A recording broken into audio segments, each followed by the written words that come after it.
If you're like me, you want Kate to wipe your memory so you can enjoy GenV all over again. Sadly, it doesn't look like things turn out well for our eye-bleeding soup. In this final GenV preview breakdown, we take a deep dive into the trailer, which hints at who might be the newest member of the Seven, what will happen to our heroes, and some potential connections to the new season of The Boys. For those wanting to know where to find this trailer, I found it under the extra section of GenV on Prime Video in Canada. I'm hoping it's available internationally too. It's only 35 seconds long, but has some juicy footage that hints at how the season will end. But before we begin, make sure to like and subscribe, and definitely check out my massive 25-minute long episode breakdown. There are tons of cool details and theories that go beyond the show. Well, it looks like the final villain of season 1 will be the consent queen herself, Kate. I mean, she's just killed the dean, so it'll be pretty difficult to come back from that. Our first shot is of her entering the woods. Notice how her eyes are not bloodshot here, contrary to how we saw her at the end of episode 7. This would suggest that this is happening prior to the death of Dean Shetty.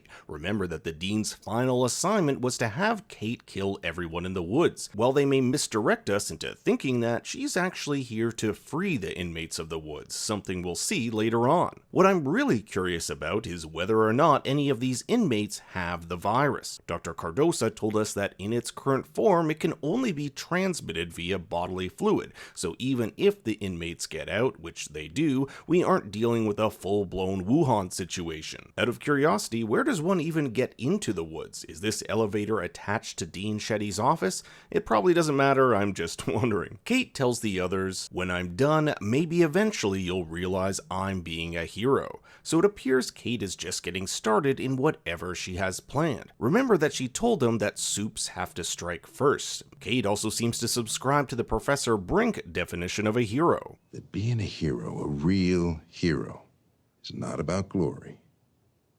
It's about sacrifice. This is a little different than what her ex-boyfriend Golden Boy said about being a hero. Being a hero is, it's not what you think.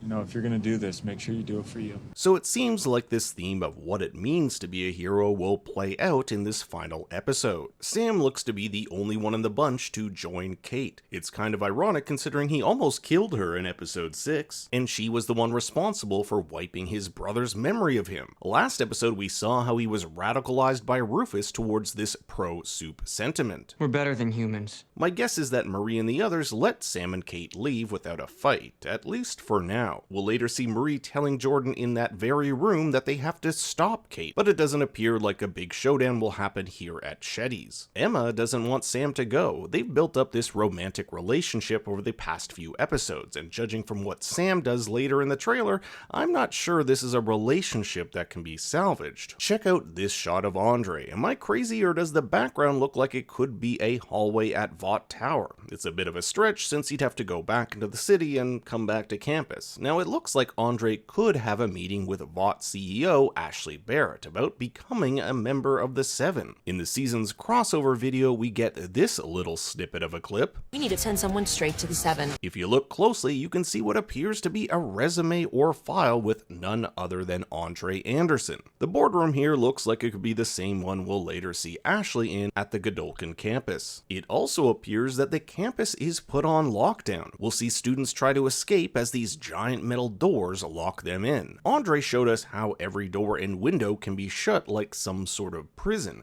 Now that we know Godolphin was created not to train soups but to monitor them, it begs the question, is this to keep people out or to keep the students in? Now I went back and looked at every dorm room and couldn't find this one with these rackets on the wall. Perhaps it's just a cutaway to show that the dorm will be put on lockdown. What appears to be a guard's hand presses this red button. We'll see a guard follow Kate and the other inmates out of the woods. No doubt this guard has been pushed by her, just like she did to Woods guards in episode 2. So this pressing of the button could be an initial alarm when the woods are breached, or it might be a button to release the prisoners. It might even be a larger alarm that locks down the dorms. I love this shot of Kate breaking out the other inmates. Just how many inmates is unknown, but I counted at least 5. But the thing that concerns me is this sweaty guy. Is this a side effect of his soup power, or could he potentially have the virus and bring it out into the world? I'm sure I'll be corrected in the comments if I'm wrong here, but from my understanding, Kate only learns about this virus in episode 7's final scene. It's just hard for me to believe that Kate would knowingly bring someone out who has the virus who could jeopardize all soups. Now take a look at this guy in the back right. In this shot here, we can see what appears to be blood splatter on his shirt, suggesting that some sort of battle between them and the guards takes place. The guy on the right here has holes riddled all throughout his shirt. All I can think of is that these are bullet holes, like we've seen from the guns held by Vought guards who fought Sam. We can also see that Sam is here too. This must be a freaky thing for him, returning to the prison he was held at for years. Jordan and the others plan to stop Kate and Sam, which also means stopping the inmates, so expect a big battle. We'll see one of the inmates with laser eyes just destroying everything in her path as she makes it topside. Marie makes it into Dean Shetty's office. Not exactly sure what she's doing here unless there's some sort of entrance to the woods or something that she needs to find. It's here that Marie experiences what appears to be an ear-piercing scream. Both Ashley Barrett and Adam Bork experience this too. We'll see the windows crack here, suggesting that this is indeed some sort of auditory attack. Is this coming from one of the new soups found down in the woods,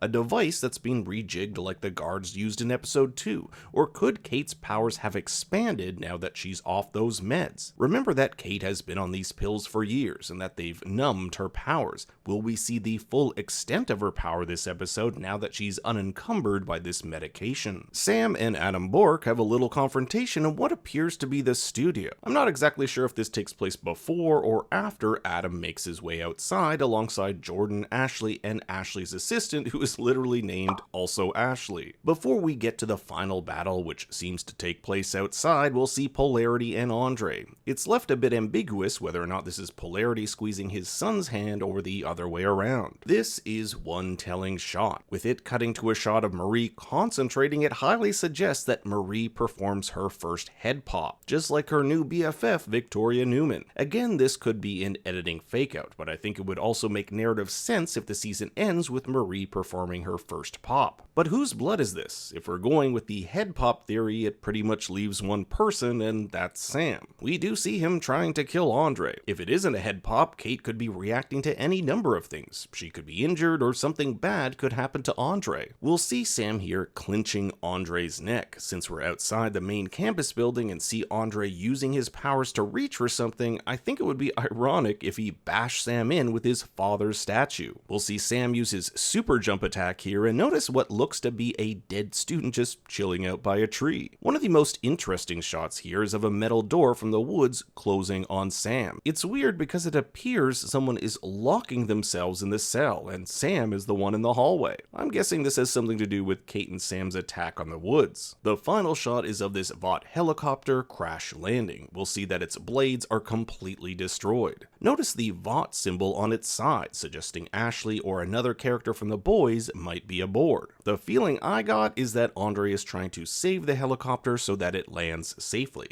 If he ends up saving the CEO of Vought's life, that definitely would make him a contender for a new member of the Seven. But Andre is still a junior, and it's likely he'll be in season 2 of GenV. Could he simultaneously be a member of the Seven and attend Godolkin, or would this be something that would happen after his final year? Showrunner Eric Kripke stated that the end of season 1 of GenV will tie into the beginning of The Boys season 4. So far we have Ashley, the Seven, Victoria Newman, and the virus, which could all factor into events of The Boys. I for one am really looking forward to the finale, but now I turn it over to you. What do you think will happen in GenV's final episode? I want to hear your thoughts and theories in the comments below. Thanks for watching, please make sure to like and subscribe, and if you haven't checked out my episode 7 breakdown, be sure to do so. And for more bad takes, you can follow me on Twitter and Instagram at ThinkStoryYT. Until next time, remember... Holy shit! What is happening?